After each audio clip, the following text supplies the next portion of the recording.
Once you have your clay centered, we're going to walk through how to turn your lump of centered clay into a hollow vessel. There are lots of forms that you can make on the wheel. However, today we're just going to review a simple cylinder. Obviously, you might start this process off and want to make something wider. You might want to make something taller. You might want to make something a completely different shape. Please email us and let me know how I can best guide you through making the form that you want. However, a cylinder is where most of all of our forms begin. So once you know how to make a cylinder, you can usually figure out how to stretch, pull, collar, and adjust so that you can make the form that you're looking for. It's very important that you start with a centered piece of clay. So practice this process. Watch the video from before. Please make sure you have a good understanding of it. If your piece of clay is not completely centered at the beginning, it will never become completely centered. That's okay. If you want to experiment with that, that's fine.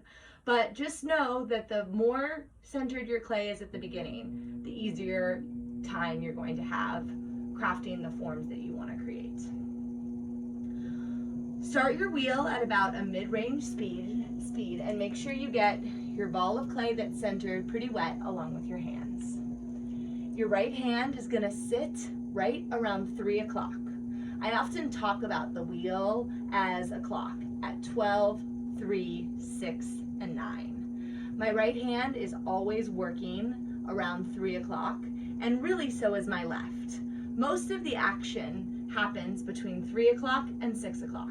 If you find yourself working on the other side of the wheel, that might feel more natural, but just know that you're going to come out with the best results if you're able to work on the right side. Your right thumb is going to land in the center of the pot. Please make sure you have it exactly in the center and not on the side. Your first step is to use that thumb to dive straight down. You want to go about 3/4 of the way. You do not want to go all the way, or else you are going to end up with a flower pot. Now you might want to make a flower pot, but we'd like to do that purposefully, not at this phase of the process. It's always good just to check. So if you take your needle tool, you can clean it off, stick it in the center, use your pointer finger to delineate how far the needle tool is going down, and then pull it back up. I've got about a 1/2 inch, which is pretty good. That's about what I would aim for. If you have a full inch or even more, you can go down a little bit further. If you have a 1/4 inch, you're probably going to want to take your sponge and take some of the clay from the side and bring it down. I'm at about 1/2 inch, so I'm going to leave it just like that. Our next phase is opening the floor of the pot.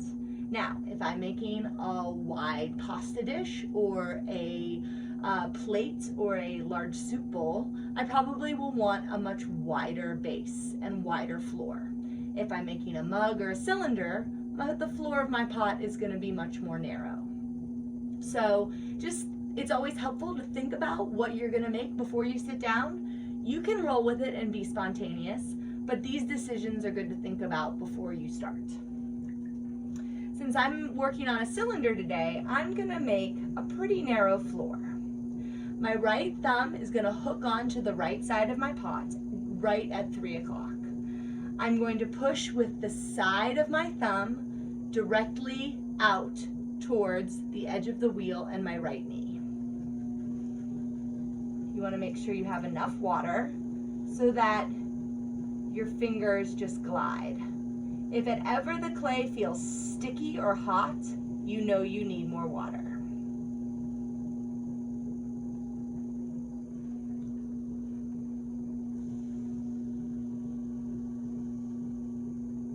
If you find yourself with a puddle of water inside of your pot at any time, it's always a good idea to use your sponge to sop it up.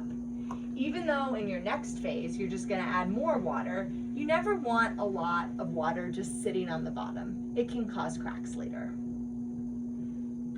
Now, I've got my opening, I've got my floor, now I need my walls. I've got a thick chunk of clay and I want to make it rise. So my left hand is going to come into the inside of the pot's wall. My right hand is going to sit on the outside at the exact same spot. It's almost as if your two hands are connected, your two hands are connected by magnets. You would never want your right hand up here and your left hand down here, or your left hand over here and your right hand over here. You always want them at exactly the same spot, and as I said before, that 3 o'clock spot is usually pretty good. Add a little bit of water. Make sure your fingers are at the bottom. So my fingers on my left hand side are at the bottom on the inside, and my fingers on my right hand side are at the bottom of the pot on the outside. I'm going to provide a small pinch and move my fingers up the wall of the pot. I always want to make sure I follow through. You never want to stop in the middle of a pull. So sometimes I even go all the way up and take my fingers away with each pull. That's because if you only pull half of the pot and not the full wall, it'll immediately throw it off center. Let's try it again. Sometimes it's nice to have your sponge in your right hand side that's a little damp. This allows for a constant flow of water on the outside of the pot and just makes it less likely to get worn out and less slippery. Once again, left hand on the inside, right hand on the outside. Pinch very lightly and then follow the wall of your pot with your fingers up to the rim. Now sometimes when you go over the rim gets a little thin. What I'll do is I'll take my thumb and my pointer finger on my left hand side and just very lightly pinch, not with much pressure. I'm really just holding it there. Then I take the side of my right finger and I press down. That squares off the rim, solidifies it a little bit, and makes it a little bit stronger. Okay, we're gonna do a couple more pulls back to back and see if we can get this piece a little higher.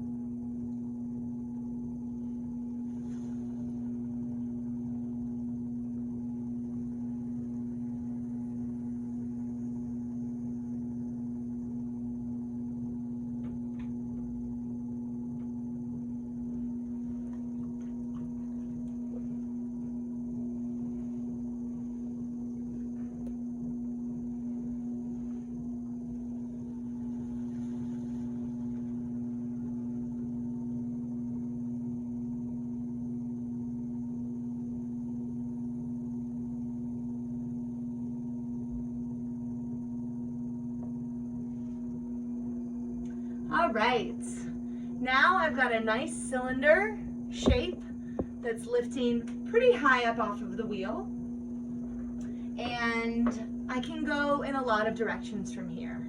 If I want to bring my cylinder out a little bit and shape it more like a bowl, I'll use pressure from the inside to push it out, which means I'll take my left hand, which always goes on the inside, start at the bottom, and using my right hand as a support beam, I push out.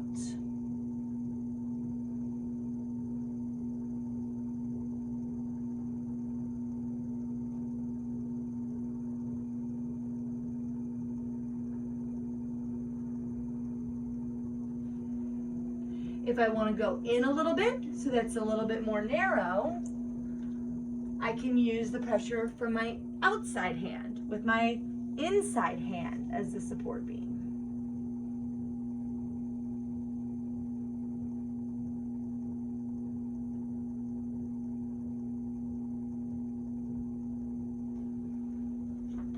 I can use my wooden tool to trim off a little bit of the bottom by taking the knife angled side and lining it up with the base of my pot. Holding it from the inside is a little bit of support. I can press in and down, which will cut off some of that extra clay that I maybe don't need. Simply take your needle tool, run along underneath that circular form, stop your wheel, slice it, and take that coil off. Always remember to get the water out from the inside of your pot so it's not sitting there for a long time.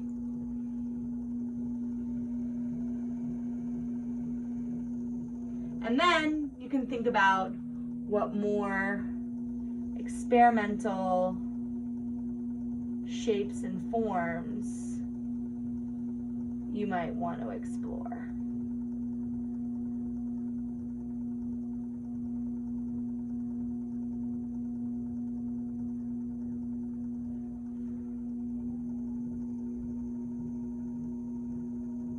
And hopefully, with a little bit of practice